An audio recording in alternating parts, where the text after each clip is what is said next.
You know, before I saw this movie, I was ready to pull out the bleach. Just real talk. I really was. I was just going to get a whole fresh new bottle and just be ready just to be like, the whole thing, But to be honest with you, I would have been wrong.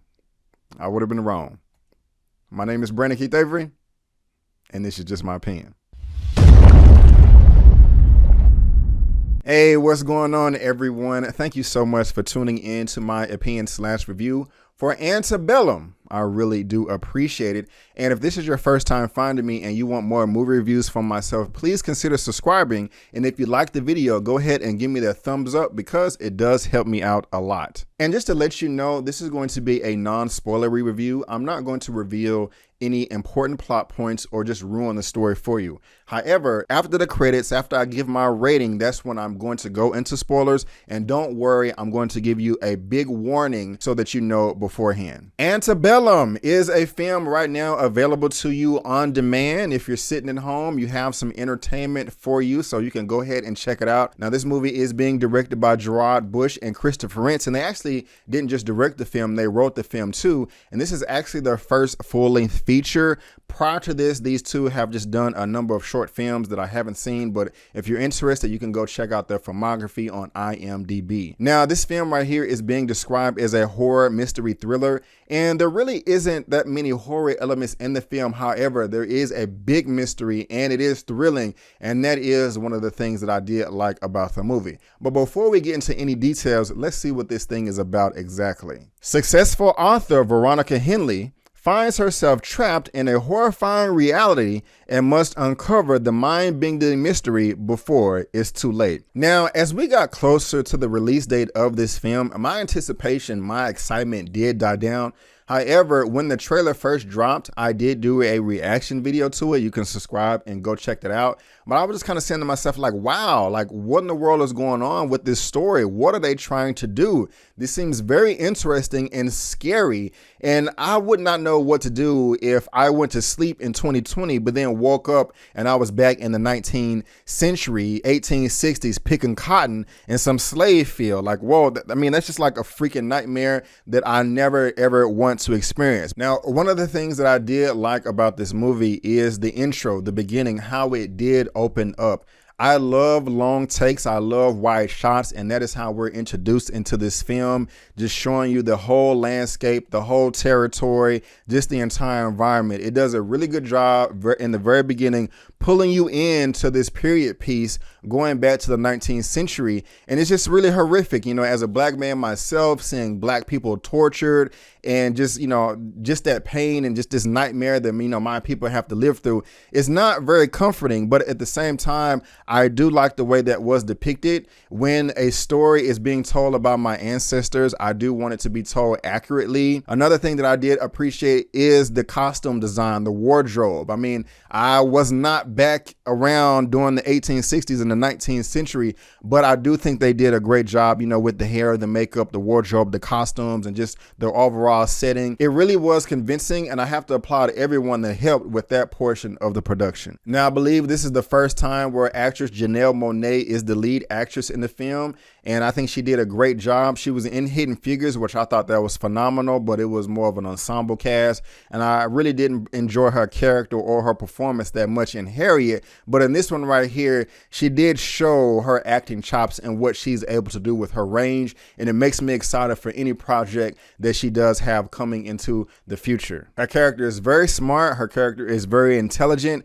And I liked to where it needed to get down to all the nitty gritty, dirty business that she did show up. She did represent, and I'm proud of her for that. And I was just kind of rooting on my couch like, yes, go Eden, go Veronica. I'm here for you. Let's do this. Another performance that stood out to me was of Captain Jasper, played by Jack Huston. I'm not too familiar with his work. He was in American Hustle, which I did see and I don't remember, but he was also in The Irishman, which came out last year. He is an evil, racist, white supremacist this, and I thought he did a great job of depicting that. I mean, his character in this film really did show how mentally deranged these evil demons were back in the 19th century and how they still are today. I mean, my goodness gracious, these people are lunatics.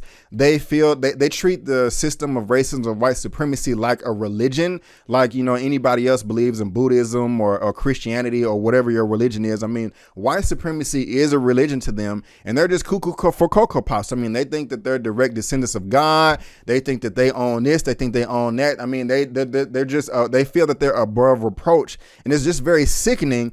But that's realistic, and that's just one of the things that I liked about this. When it comes to stories like this, I don't want them to soft shoe it.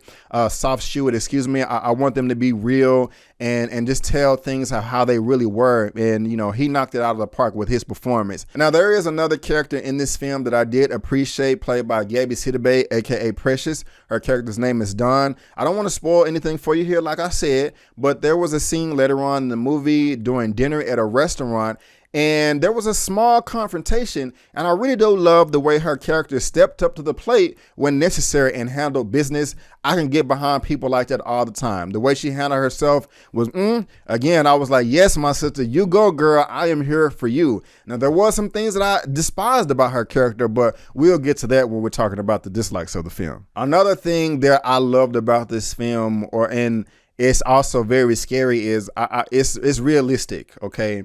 I don't want to spoil the mystery or the thrill or the surprise for you here, you know, but I would just say to myself, like, God dog, if some evil people really wanted to, I think that they could do this. And I'm just saying to myself, man, it could be going on right now and we just have no idea. If you don't know what I'm talking about, you got to see the film. But I think it's worth it because it's just that scary and realistic in my opinion. There was also some Harriet Tubman Denmark VC vibes in this movie too, especially in the end and the third act. And I really did appreciate that. Well, you know, the third act was one of my favorite parts. I'm not going to say that it was just absolutely perfect, you know, but there was a few moments to where I was at the edge of my seat like, yes, get them, do it. Now let's go ahead and get into some things that I really didn't care for, that I thought they could have done better.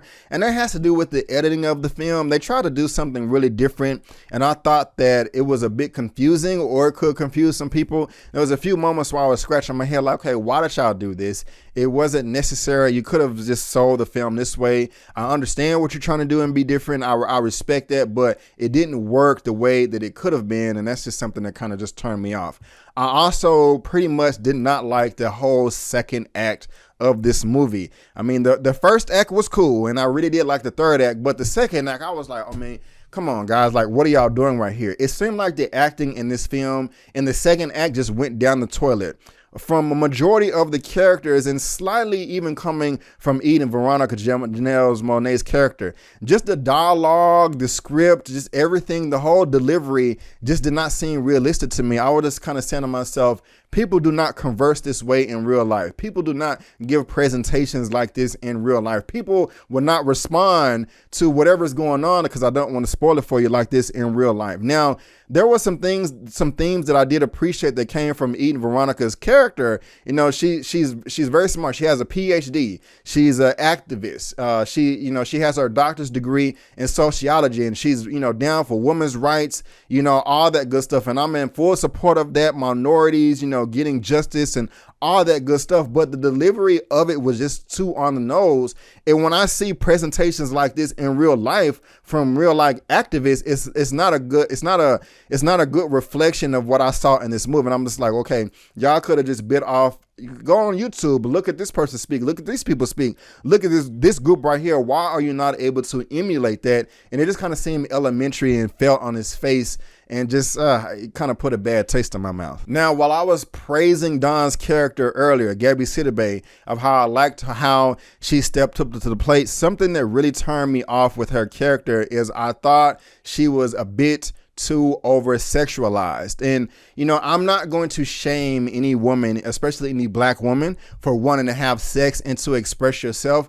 Men and women all around the world and in the known universe, we're all sexual beings, and that's perfectly fine, you know, and especially if you want to be vocal about it. But I just think that she took it a bit too far. I mean, women talk like this sometimes. If they see a brother that they're attracted to, like, girl, do you see him over there, that tall glass of water? I would not mind getting a taste of that. Or look at this brother over here. My goodness, goodness gracious, I wouldn't mind getting to know him and let him play with my, I mean, you get what I'm saying, but she just kind of took it like overboard, and it just really doesn't make sense to me of why she was expressing herself like this. Okay, she's trying to make plans with Eden, Veronica, and yes, she does have two names. You have to see the film to know exactly what I'm talking about. But now at the end of this function, she's trying to make plans, and she's like, oh yeah, girl, after dinner, you know what I'm saying, we're going to be in these streets. We're going to be body rolling, and I'm going to keep you abreast to all the hotivities via text message because the hotivities are going to be popping off tonight. And what you wearing, girl, be down here at 7 o'clock. I'm going to have an Uber, so be ready. And don't have no mom jeans on because I want all the attention on us because I'm trying to fuck tonight. Okay. I mean, that's just a little bit much for me. Again, I'm not trying to shame any woman for wanting to have sex. That's normal. But like I said, they're just a bit over the top. What if there was a guy walking by and he heard you say that, but then later on he want to approach you talking about, hey, you know, you what's up? You know what I'm saying? You talking about effing? You know, he get a drink thrown in his face or a chair hit over the head or slapped in the face or something like that. You know, I'm just saying that rubbed me the wrong way. I'm not trying to shame women for wanting to have sex, but it's just like, you know, and I was talking to my homeboy about it. He was like, well, Brandon, there are women in real life that act like that. You know what? And you know, you're probably right. But those type of women are not for me. But hey, I may not be for you either, you know, to each his own. But that particular scene right there, I was just like, what the hell is going on, man? That's just a little bit too much. And I just really wasn't feeling that. And it just really put a bad taste in my mouth. Another thing that I did not like is the film could have been so much more. I mean, it came through in about an hour and 45 minutes. But man, they could have put some extra scenes in this movie or stressed out some that they already had in there. And I don't want to spoil it for you, but they really could have incorporated some things to where black people would just scream to the roof, yes, yes, but they didn't do it. But overall, guys, I have to be honest with you. I really did appreciate the trick bag, the mystery that they developed in this film of how some characters were in modern day 2020 going back to the 19th century, because I did not know how the hell they were going to do that. And when everything was revealed, I was like, wow, that's kind of clever there. It's simple, but clever. And I did appreciate it. I did not see it coming. But the last act from Janelle Monáe, that's when her performance, her talent really did come out. And I was rooting for her. I was cheering for her. Still, this film does have a lot of problems, you know, with development and the second act, which I thought was horrible, you know, but overall, I'm not going to pull out the bleach. I don't think this film is crap. I don't think it's perfect either. It has a lot of problems, but overall, guys, I have to be honest with you. I did enjoy this film, and I think it also has to do because my expectations were so low. So if I have to give Antebellum a rating out of a 1 out of 10, I'm going to give it a 6.5 out of 10. Yes, a 6.5 out of 10. My guys, that is just my opinion. What did you think about the film? Did you like it? Did you hate it? Did I turn you on? Did I turn you off?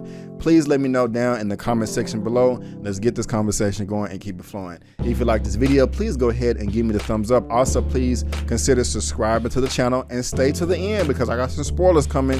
And guys, you can also look me up on social media, Facebook, Instagram, and Twitter, all the good stuff. You see it right there at the bottom of your screen. And there's also links down in the pinned comments and description box. But guys, again, I just want to thank you so much for tuning in. And before you go, don't forget to always chase your dreams because I'm chasing mine. My name is Brandon Keith Avery, and that's just my opinion. Peace. All right, guys, you're still here. Thank you so much for tuning in with me this long. I will go ahead and tell you that this is the spoiler portion of this review. So if you haven't seen it yet and you don't want to be spoiled, turn the video off now. Go watch the movie, come back, and then you can watch this point because I'm going to start spoiling just a few things. I'm not going to be here that long. Up, down, left, right, in, and out is if you've already seen the film, you have been warned. Now, I was just kind of thinking to myself of what they could have done better in this film. And, you know, the 19th century, you know, 1850s and 60s. I mean, of course, black people in this country had a completely different mindset than we, you know, have today. I mean, they was born into slavery. They didn't know anything else. But what would the mindset be if black people, and the spoiler is that this is a reenactment park of the Civil War, and these evil racist white supremacists or kidnapping black people from around the country that I guess are pro-black or stand up for, you know, justice and correctness and all that, and you know, and kidnapping them and putting them in this slavery time, this slavery camp. So already I'm just thinking to myself, okay, what would I do if I was knocked out in modern times and I woke up back in like the 1860s? I would not know what to do. I think I would go crazy.